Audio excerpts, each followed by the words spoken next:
So, Wayne and Ivanna, thank you so much for being with us today. This is such a treat to have you both here. And I know we're going to be talking about your breast cancer experience, but I'm kind of curious. How did you two even get together? I mean, Ukraine, the U.S., or were you here then? Yeah. You want me to go ahead and lead this off? So I guess I'll start. That I went to university in Ukraine, and Okay. my university had a program so the students could come to United States every summer for work and travel program. So I would come work here during the summer, and then we had a couple weeks before and after to travel, explore the United States. And after I graduated college, I decided to stay here from all of the places. I chose Galveston, of course. Wonderful place to be. And probably a year later, I decided to go with my friends to celebrate birthday party at the bar in Webster. So it was January 13th. We went to the Sherlock's. Unfortunately, this place is no longer there. And this wonderful guy was working there that night. Oh, you were working there. I was. So I did a bit of tending bar, I was going through grad school. And we still argue about which date it was, but I guess for conversation's sake, we'll settle on the 13th. But Why is that an argument? because He likes to prove his point, and I know my dates right. she's clearly right. I do recall that it was specifically a Sunday, though, because I typically do not work on Sundays, and was asked to come in to support the bar. So I went in, and somewhere about 7:30, 8 o'clock, this group comes in, and what I recognized was what happened to be the most beautiful woman I'd ever seen. And I remember my one of my security, my door guys, comes up and he's like, "Oh, this girl that's in this group, she's gorgeous," and was happened to be talking about her friend. And I told him, "Well, clearly you're blind, bud, because that girl is beautiful." And obviously he was talking about Ivanna. So throughout the night, as things progressed, she'd come up and was serving her, and I got the courage to ask her, "Hey, can I buy you a drink?" Which all night I believe she was drinking just vodka and Red Bulls, and she was like, "Of course, you can buy me a drink. Well, what can I get you?" She's like, "I'll take a top shelf Grey Goose double and Red Bull." So now it went from to super premium. And somewhere between making that drink, she had called over her other friends. And so now I had 4 or 5 other girls that I had to buy drinks for. So it was a classic shell game, but that's how we first met. And then after that, was definitely was pursuing her, doing everything I can to win her affection, if you will, even learning Ukrainian. He did. Did he really? Yes. So on the second date, he showed up knowing all of the alphabet, and he could pronounce my last name correctly. And tell us that last name. Yakubchik. Ooh. Yeah. That would So be he could spell it. He could say it. Yep. And were you impressed? I was really impressed because nobody else from American people could ever pronounce any of the Ukrainian words correctly. Yeah. Ah. And it just so happens that every letter in the Cyrillic alphabet was in her last name. So that's how I learned it. That's good. So, and then, as things, of course, progressed, I guess we can kind of speed up to one of our first dates where she had gone out of town, and she was kind enough to come back, and she had purchased a really nice bottle of red for a dinner that I was going to host to cook for her. And at the time, I only had, the red Solo cups. I didn't even have glassware. And so she comes over with this $100 plus bottle of red wine, and she notices this crock pot that I've mysteriously, got on the counter. Again, not much furniture in this apartment. And she's like, "Well, this is great. You're cooking jambalaya for me. Where are the bowls for the dishes?" I'm sure she's, looking at the sink like, "Oh, no, don't worry about that." See, I cooked it at my mother's house, put it in a crock pot and transported it over. I wanted to keep it was warm. red flag. I was like, all right, well, whatever you want to say. So she tries my jambalaya, and she's like, "This is the best dish I've ever had." Well, that's because I'm an exceptional cook. Yeah, then like years go by, I'm asking him, where did you find this recipe to cook jambalaya in a crock pot? He's like, I just Googled the first things that popped out. That's what I used. So over the years, like I tried like 4 or 5 different recipes how to cook jambalaya in a crock pot, and they're just not good. Oh, You cannot cook jambalaya in a crock pot. Yeah. so there was a secret So ingredient or a way of cooking this? Probably long after our first child, we went and had a date night at BJ's Brewery, and she's thumbing through the the menu, and she's like, "Oh, this jambalaya looks fantastic." At this point, I'm sweating because my secret's about to be out of the bag. Oh my gosh. And so she orders, and it comes in, and I mean, as soon as she has that first bite, the first thing I'm asking is, "What do you think of the jambalaya? It can't be as good as mine, right?" It's good, but no, I mean, it's still not as good as yours. You see, I'm clearly the world's best chef and make the world's best jambalaya. So he took it to go and just put it in a crock pot in his apartment. Yeah, Oh my gosh. yeah, Yeah. The lengths you went through to get her attention. absolutely. It must have worked because It here we must are have today. worked. How long did you date? Oh goodness, we dated for over a year, and she was one. So I'm a little bit older than Ivanna, and I had my fair share of just 1 or 2 girlfriends, and realized Not sure we're going to go there. and realized that this person was for me. How special she truly was. I'd always actually personally had kind of an affinity to women from that region, Ukraine, Russian. For me personally, my observation was I always thought that they were beautiful, and it just happenstance worked out. And as they say, the rest has been magical. He was bartending, so he was making really good cocktails, and he was making me those cocktails all the way through until we got married. So clearly, I kept my He wife had drunk. his own way of getting you right. Yes, yes. So you both come from a very a different kind of background, and I'm not talking about where you lived or anything like that, but you were in finance, and your education was all along that line, Yes. and you're engineering. Correct. Okay, so both very logical type people or not? I would say so. Yeah. Absolutely. And She's always right. oh, she's always right. Well, that's good. I'm glad you learned that early. Probably, It yeah. took a couple years. So, Ivanna, you have had a breast cancer diagnosis. Yes. Tell us about that. So it was probably longer than most people's stories. So people usually like it happens later in life, so they already had a mammogram, and like it happens like in that year. For me, I was diagnosed this year in March, so 2024. But I remember first time I complained to my OBG doctor that like I have a lump that hurts in my breast in 2018 at least. And in 2018, I was pregnant, just had a kid. She's like, well, maybe that's related to the pregnancy, nursing, other things. And then every year I would go and complain about the same thing, same site, same place. And it would be again like, she would ask, like, do you have a history of breast cancer in the family? No, I don't. And there is nothing to worry about. It's something related to breastfeeding or pregnancy or other things. And I remember even when I would go to my physician and they would be like, do you have any new complaints? I was like, besides the lump in my breast that I complained to my OBG already. And she said, it's fine. I don't have anything else to complain about.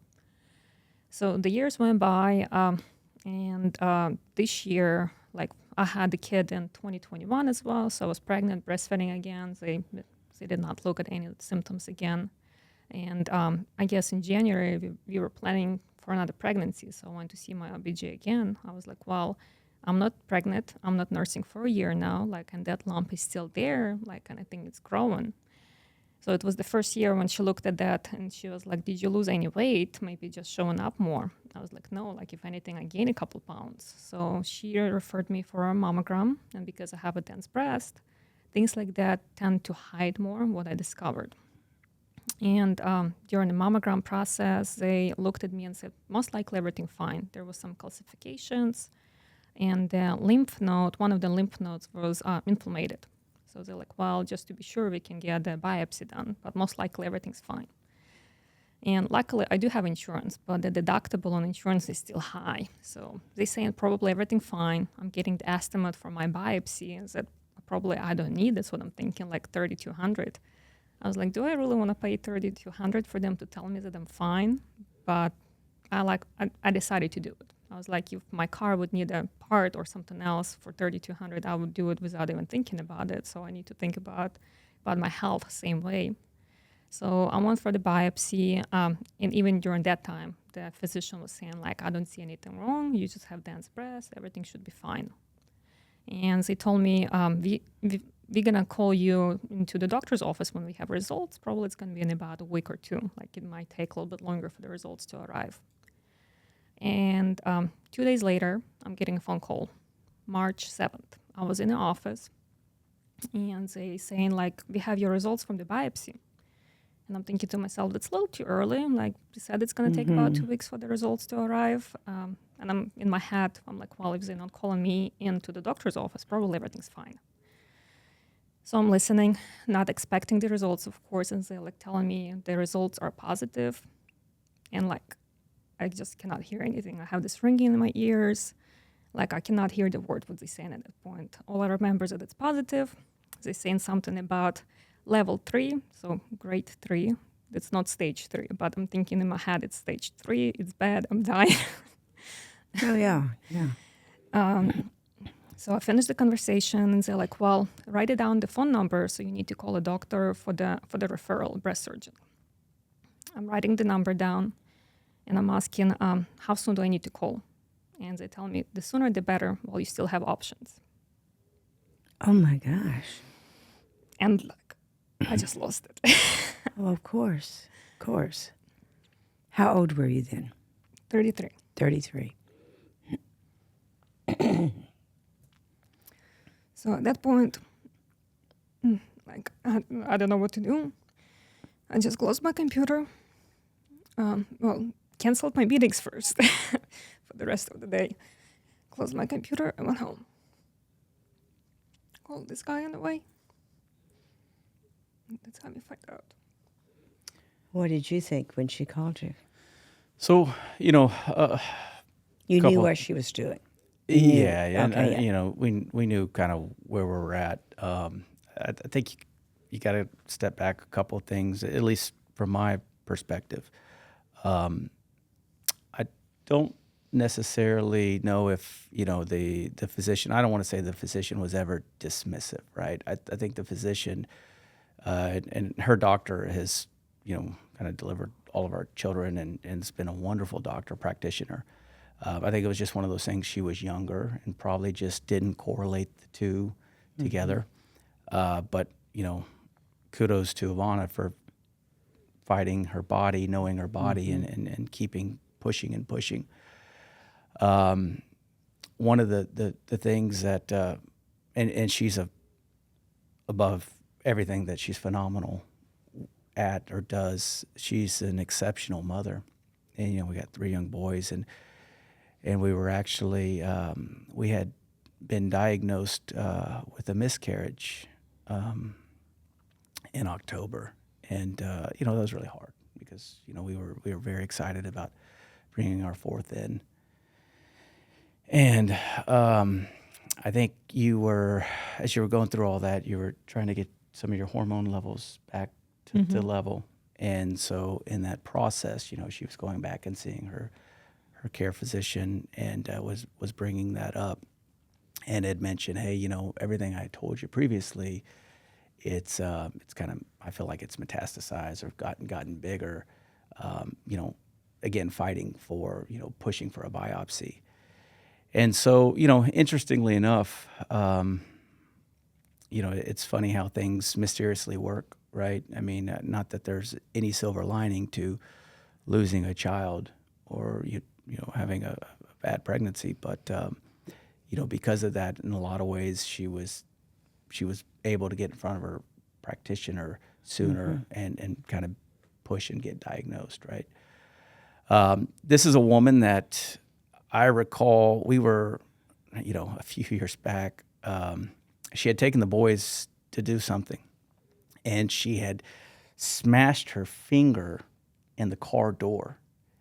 Yeah, that hurts enough as is. But then she calls me and she's like, hey, I'm coming home. I have my finger wrapped. I just smashed in the car door. I'm like, well, you're pretty calm for that. And she comes home and sure enough, it's wrapped in a bloody towel. We have to go to, an urgent care. She's, got to get sutures and all sorts of stuff. So she is a tough cookie. Oh. And when she called me, ultimately, she broke down. But at first, I mean, she was just a testament to what type of person she is, analytically processing everything. And I could see that, right? And I think that was tough because I know my wife. I know her as a mother, as a best friend, as my best friend. And, for her to analytically be processing that, I also being left brain, I could kind of go through that with her. And I knew it was painful, but she was just putting on this strong front. And it was not what we anticipated to hear. Let's put it that way. Mm-hmm. And of course, statistically speaking, like being diagnosed with breast cancer at the age of 33, like the chances are so small. They are small. But Ivanna, I'm going to tell you something. I cannot even count the number of women who have sat in that chair and told us the same story. So it is so important that you are sharing this. Young women don't think they can get breast cancer. Their doctors don't think they can get breast cancer. I've had so many women tell me, my doctor said I was too young for a mammogram, but I wasn't too young for breast cancer. Yeah. So that's a very big message and one that we cannot share enough. And the other common denominator is having a child. And this would not be something your doctor would be really aware of right now because it's just starting to, how things have to build and you have to have trends and and in medicine, everything is 7 to 10 years. But we are starting to see a number of breast cancers diagnosed in that first year after pregnancy. And it's becoming a real, I don't want to call it a risk factor yet, but it's a caution to all physicians that it needs to be considered whenever there's a change in the breast. And yes, there's a lot of changes when you're pregnant, but that's why your story is so important. It's being that advocate for yourself. I mean, that had to take a lot of guts to keep saying, this has changed. This has changed. Yeah. Did your doctor ultimately listened? Yes. Yes. Mm-hmm. Yes. But I remember like since 2018, I was 28 and our doctor was saying like maybe at the age of 30, like we can schedule you for mammogram. And then I waited 2 more years at the age of 30. She's like, well, it starts at 40. So there is no history of breast cancer. Like in the dense breast, of course, like she probably did not have a reason. But like if you listen to your body, you know that something's wrong. Boy, that is another huge message, because you know your body. Nobody knows your body like yourself. I mean, that's just the way it is. And too often we think, well, they're the experts, so they've got to know. No, they don't. Not always. So what did you first feel when you were able to process? Where was your mind going then once you processed it? Scared.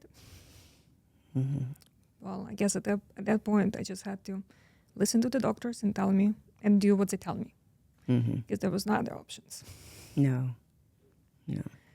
And at that point, when I came home, talked to my husband, the nurse navigator called us back.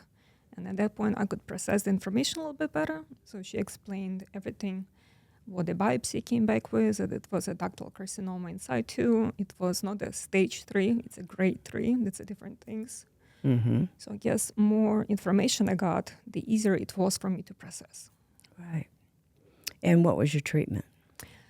Well, at first, when I went to see my doctor, she recommended basically a lumpectomy on the impacted side, but we had to get the MRI done first and a genetic test.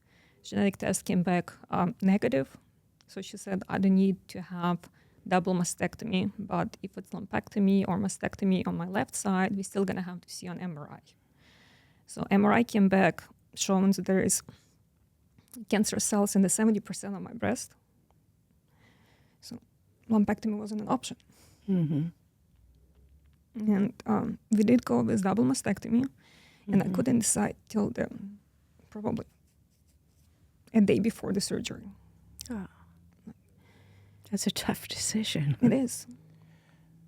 You know, but I mean, it's clearly, you know, to give her recognition. I mean, it's, you know, I consider us both practical and pragmatic people, and that's what we were looking at. We were looking at all the statistical probability on pursuing one thing as opposed to the other. And I feel that the physician support we got, all the different doctors, whether it's the oncologist, the radiation specialist, the breast tissue doctors, you know, and even the plastic surgeons that we've dealt with were all They're amazing. exceptional. Yes, and they were. Did you have something? You know, I was just going to say they were all forthcoming and transparent. We asked them, hey, what are the odds? You know, what are the statistics? What are the facts? And I felt like every one of them were honestly transparent and said, this is what you have. These are your options. And I think that allowed us to kind of suspend all the emotion, put that to the side, and make the best statistical decision for Ivanna possible. But still, I mean, I think, my personal opinion, that's a really tough decision to have this option or this option. So yes, And- making those choices was difficult, especially at first when we walked in. So like, well, it's up to you. Like, we can do double mastectomy, single mastectomy, we can do lumpectomy. It's for you to decide. So if you do lumpectomy, or you need radiation. If you do the mastectomy, like, you don't need radiation. So I went in with a double mastectomy to reduce my chance of recurrence because of my age. And I was hoping I don't need anything else. But the margins, because it was so big, came back at 1 millimeter. And they said, like, because of the margins, like, we would recommend radiation at this point. And that's not something I was walking into. So I was like a little bit concerned. And once again, they didn't say, like, you absolutely have to have it. They said, it's up to you. If you want to have it, we can do the course of radiation for you. So at that point, I went to get a second opinion in MD Anderson. And I was hoping, I just wanted somebody to tell me, do I need it or I don't need it? I didn't want to make the decision myself. I was like, if they tell me I have to have it, I'll do it. If they tell me I don't have to have it, I don't want to have it. Like, you don't want to put anything else in your body if you don't need it, if it's not going to help you. So when we went to MD Anderson, I was thinking they're going to tell me we have seen the worst cases and, like, you good, there's nothing else you need. But they told me, like, we would recommend either radiation or re-incision to make sure we can get the better margins.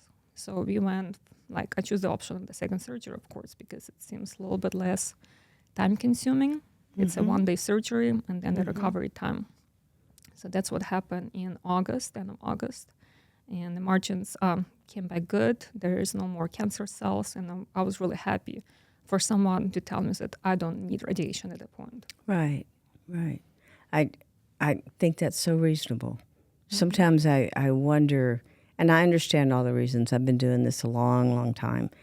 But I still think when you have someone sitting in front of you and they're saying, well, it's your option, you know, that is tough. But you did all the right things, and you had to come to that decision. Absolutely. Yeah. Because if I would decide not to do radiation and don't get a second opinion, if something would happen like years from now, I would regret it. Oh, yes. And that, again, another big message for our listeners. Don't be afraid to go get it. Don't be afraid you're going to insult your doctor or anything like Like, that. you're doing it for Because yourself. that's right. It's your body. Nobody else is going to stand up and say, take me when it's time. Yeah, it's your body. So how do you two talk about this now? I mean, you're just so freshly in it, out of it. Are you feeling like it's done? Go ahead. Well, this guy basically told me the same thing. Like, it's your body, you make a decision. Right. So he supported me in everything what I decided, but I don't think he gave much of his feedback, what he thinks is the right thing for me to do. And it helps. I mean, that's always kind of been my place in this. I mean, is support, what she needs to do to make herself feel whole and healthy, right? And so if I can provide any type of guidance, support, wisdom to the best of my knowledge, then I'm there to support my wife and my best friend. But at the end of the day, your point, it's her decision, right? Right. And so, I mean, I think they tell you that you're never really out of it. So I can't answer and say that we feel like we're past it. But everything is moving fast. It's new. I think we're blessed to have being in the epicenter of medical care and getting the best doctors and physicians and moving quickly. I think we're comfortable with that, but to be determined. Who do you think worried more about the other one? You worried about him just as much as you worried about yourself. Absolutely. Absolutely. And you knew that? Oh, outside of her yelling at me in Ukrainian words every now and then, or telling me all the bad things, that I'm not doing. No, she has never given me any doubt to not believe that she's, thinking about me or concerned or worried about me. And clearly for both of us, worried about our children. We feel that, these days, children just seem to grow up so fast, right? I mean, they're just so plugged into so many different things. And, not to sound biased or boastful, having, 3 little boys that, are wonderful, but, we have some really smart cookies, as my wife would say.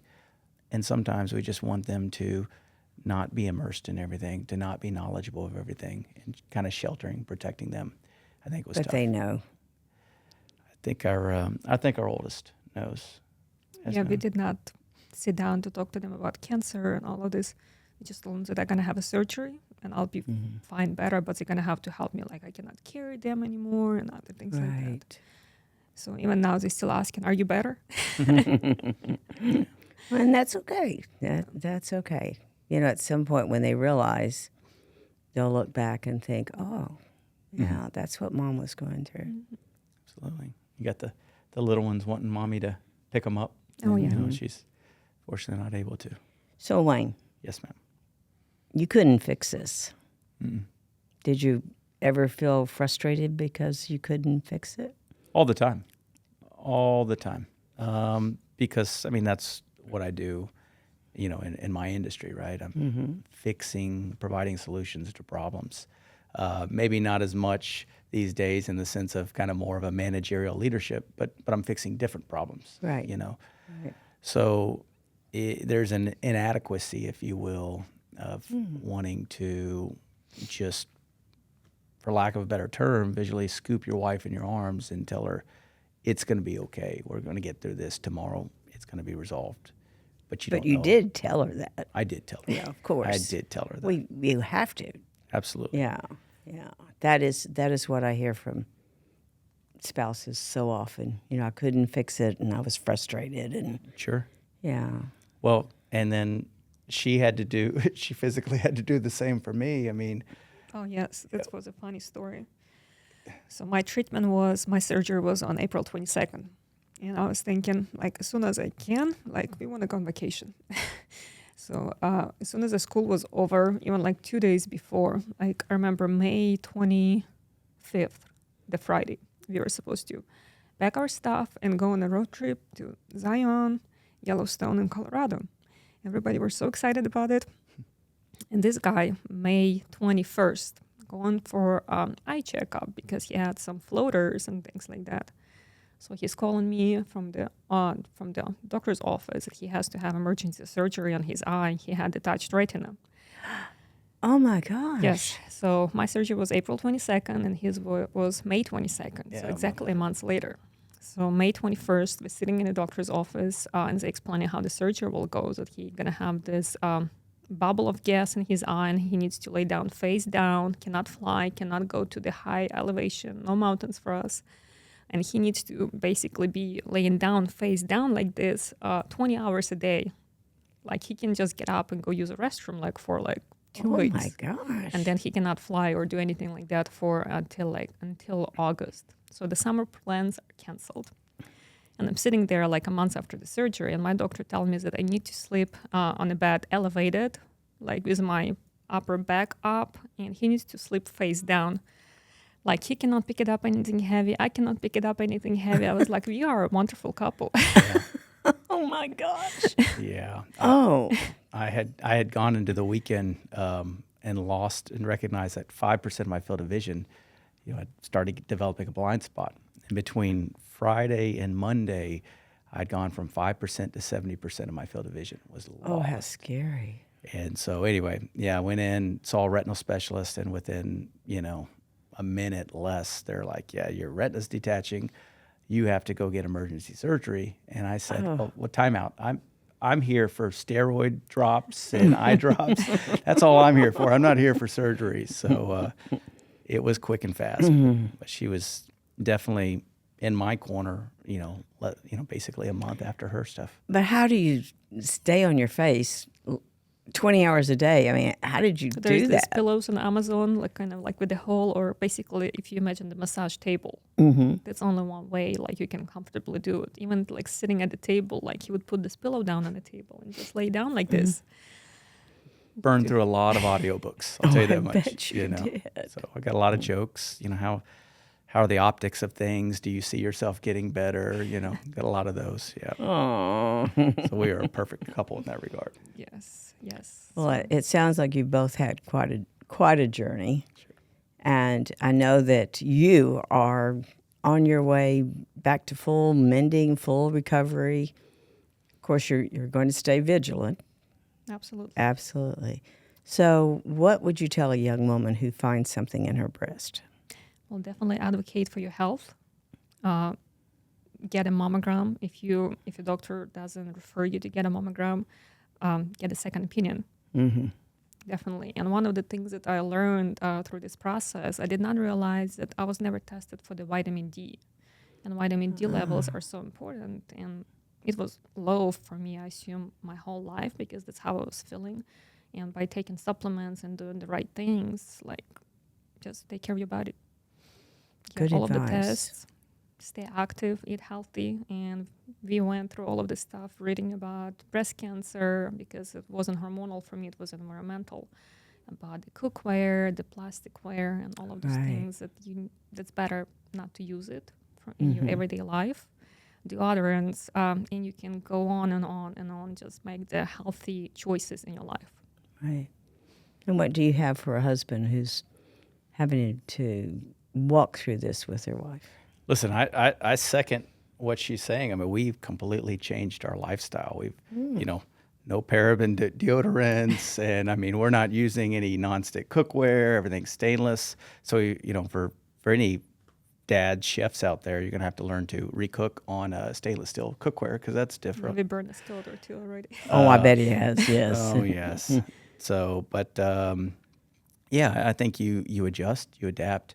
And I think the biggest thing, of course, is being supportive of your wife, your children, if you have any, the family in general, because it's, it is something you're going through together as a team. But you always got to be that foundation, that bedrock. And support from the family and friends and people around you, it's amazing. And not only for me, like for the significant other, like for my husband, the support he needs just as much. Oh, such good advice. Yes, we forget, no matter how strong and stoic they can be, Absolutely.